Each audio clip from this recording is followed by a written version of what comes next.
It's time for our second installment on Greek government. Yes, my friends, This is Sparta. as always, before we get to the good stuff, let's wrap our heads around a few terms. First of all, Sparta was not only called Sparta, it was commonly known as Lacedaemonia. Let's say that again. Lacedaemonia. And the region that included Lacedaemonia and its subject territories was known as Laconia. Geographically speaking, Sparta, or Lacedaemonia, occupied a rather large territory. Unlike Athens, it did not enjoy easy access to the sea, and so it was a state that was essentially turned inward onto its own lands. Like other polis during the Archaic Age, however, Sparta was able to be self-sufficient and cultivate its own fertile lands. It was home to poets, potters, and artists, and it took part in the colonization of the Mediterranean. With the emergence of hoplite warfare, Sparta also underwent its own form of hoplite reform, which promoted equality and cohesion in the group composed of the men who defended the city. During the Archaic Age, Sparta clashed with many neighboring regions, most notably Messenia, eventually conquering and occupying a few territories and enslaving its population. The conquered people, who were enslaved, were then put to work for the Spartan state as non-free, rural dependents known as Helots. They belonged to the Spartan civic community and worked on the estates of the Spartan citizens, cultivating the land and handing over a proportion of their harvests. In addition to the Helots, there was also a second group of people that inhabited the Laconian territory. These were known as Perioikoi, literally those who lived round about. The Perioikoi were free inhabitants of Laconia who did not have citizenship. They lived in small towns and villages as peasants, craftsmen, and traders, serving the Spartan polis. This form of coexistence with the Perioikoi, coupled with the state slavery of the Helots, thus freed up the citizen body, men of course, to take full part in Sparta's political and military system without having to worry about cultivating the land for food. So, what did the Spartan political structure resemble? Well, legend has it that in the 7th century BCE, a Spartan legislator by the name of Lycurgus went to consult the oracle at Delphi and returned with the Spartan constitution known as the Ratra. Let's see what type of political and social institutions he helped establish with this Ratra. Unlike the Athenians, Sparta was not a democracy. At the head of its political institution were two kings. That's right, Lacedaemonia had not one, but two kings, chosen from two different families, and kingship was inherited from within these two families. The very fact that there were two kings, who didn't always agree with each other or with other political leaders, meant that their powers were limited. What's more, these kings were both subject to the Ratra, the Spartan constitution. So, with less power than one would expect from kings, why have them at all? Well, firstly, it was in the military field where their roles were most important. In times of war, one of the kings would act as commander of the armies, while the other stayed behind to look after the government. Spartan kings could elect to go to war, and were often the first to march and the last to retreat. Pretty heroic, huh? That's probably why they were allowed a greater share of war booty than the other warriors. At home, they enjoyed special honors, such as receiving a double ration in the common meals. They also had an important religious function, being responsible for most of the city rituals and their funerals. Spartan royalty was therefore also regarded as sacred.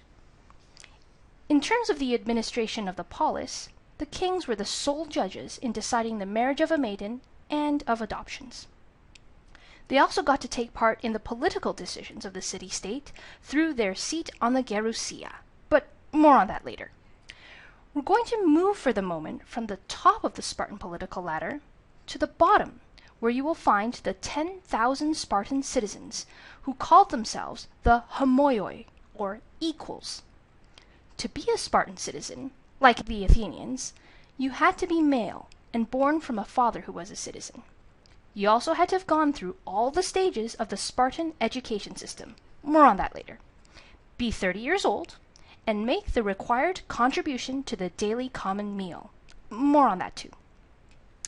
If you satisfied all these requirements, then, according to Lycurgus's Rhetra, you could become a citizen. You got to take part and vote in the assembly, hold political office, and marry. You were also awarded a parcel of land from the state, along with a number of helots to cultivate the land for you. Now it's important to note that as a homoios, you didn't own this land or the helots. They belonged to the state and reverted back to the city upon your death.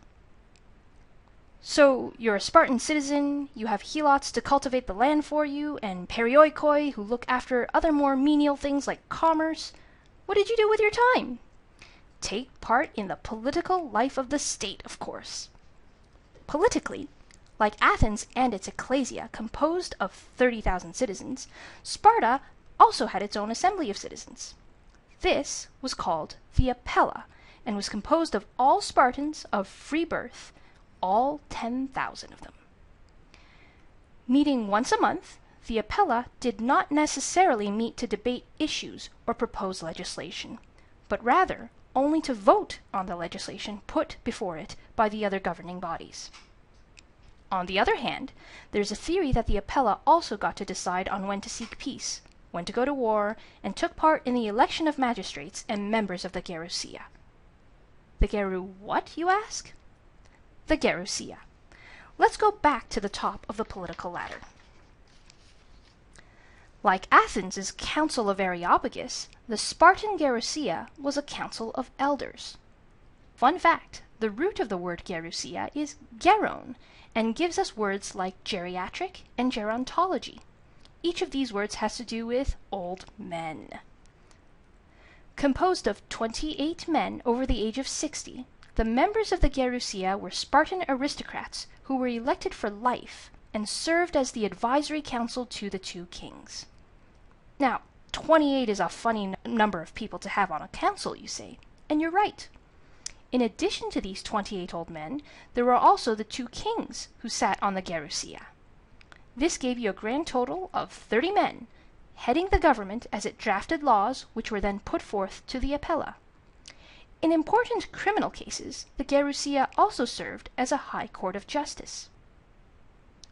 Like the Athenians, the Spartans also wanted to ensure their government was free from tyranny. Remember that word? In order to ensure that neither of the two kings ever tried to seize control over Sparta or overthrow its constitution, the Spartans created a college of 5 magistrates known as ephors. In times of war, 2 of the ephors would accompany the king, acting as generals. At home, they held judicial power, even over the kings. Having the power to arrest and even prosecute kings was thus a good way for the Spartans to thwart any attempts at tyranny. Unlike the Gerousia or the two kings, these ephors could be recruited from the citizen body and did not have to come from a certain census or social class. Elected for 1 year, this college of ephors decided which political questions should be submitted to the Apella. They supervised the social life of the city, in particular education, and its administration. The president of the College of Ephors presided over the Apella. So, as a Spartan citizen, you had Lycurgus to thank for putting in place the political system that gave you a piece of land, a voice in the assembly, and a system that kept the kings in check. Let's remember that Lycurgus also was credited with establishing the social and military systems in Sparta. Here's how he did it. There are first 3 things to recall. Number 1, the region of Laconia was more or less landlocked, and so Sparta had to protect itself from surrounding attacks through its military.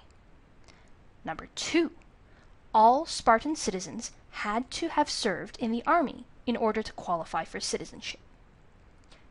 Number 3, all Spartan citizens had to have gone through the stages of the Spartan education system. Linking the need for military defense to the requirements for military and educational participation was a state-sponsored centralized education system known as the Agoge. The Spartans took the education of their children very seriously. For girls, it was important that they not only be physically healthy, but also strong enough to produce more Spartan babies. The survival of the Spartan people depended on this, and that is why, unlike their counterparts in Athens, Spartan women were encouraged to exercise and to spend time outdoors, strengthening their bodies. Spartan boys were seen as future citizens, and so it was important that they be physically perfect. Newborn boys who had not been condemned to death by the Spartan elders for being physically unfit were raised by their mothers until the age of 7. It was at this point that their education through the Agoge began. At 7 years old, a young Spartan boy was taken by the city and placed under the charge of one of its magistrates, called a pedonome. This magistrate was responsible for the boy's education. Boys were divided into age groups known as agelai, in which they lived and trained together. For the next few years, they underwent physical training of increasing demand, practice in hunting, the use of arms, music, and choral singing. This strict training regimen instilled in these future citizens the important Spartan values of endurance, courage, sobriety, and selflessness. In the last stage of the Agoge, a select group of boys was handpicked to take part in a special type of training known as the Crypteia, or Secret Service. Each of these elite young men had to leave town, live in the mountains, and remain always on his guard, as his goal was to survive on his own and remain unseen by anyone for a whole year. The author Plutarch even described some of the activities these youth had to undertake during the Crypteia, such as conducting night raids and killing Helots as part of their training. This entire education system, Agoge and Crypteia included, was fashioned to ensure not only that the soldiers the state produced would be of a certain quality, but also that Sparta's collective values would continue to be accepted by all the citizens throughout their lives. One of the ways to ensure this continued participation and sharing of the state values was done through a common daily meal known as the Syusion. Recall that contribution to and participation in the daily meal was one of the requirements of Spartan citizenship.